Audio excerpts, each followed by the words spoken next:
Sir, നമുക്ക് ഇന്നൊരു mail ലഭിച്ചിരുന്നു.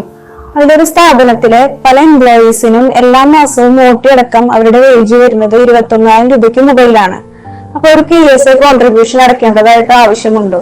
PSI നിയമത്തിലെ സെക്ഷൻ 2(9) പ്രകാരം 21,000 രൂപയോ അതിനേക്കാൾ കുറവോ പ്രതിമാസ വേതനം ഉള്ളവർ മാത്രമാണ് ഈ നിയമത്തിന്റെ പരിധി വരികയുള്ളൂ. എന്നാൽ ആ നിയമത്തിൽ തന്നെ പറയുന്നുണ്ട്, ഒരു ജീവനക്കാരന്റെ ശമ്പളം എത്രയാണ് എന്ന് പരിശോധിക്കുമ്പോൾ ആ ജീവനക്കാരന് ലഭിക്കുന്ന ഓവർ ടൈം അലവൻസ് ഒഴിവാക്കേണ്ടതുണ്ട്.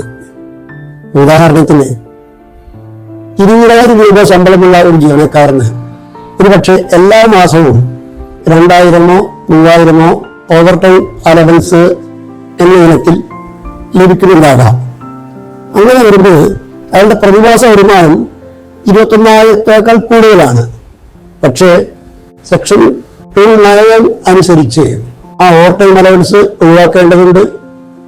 അതുകൊണ്ട് ആ ജീവനക്കാരന്റെ പേരിൽ PSI കോൺട്രിബ്യൂഷൻ തുടർന്നും അടയ്ക്കേണ്ടതുണ്ട്.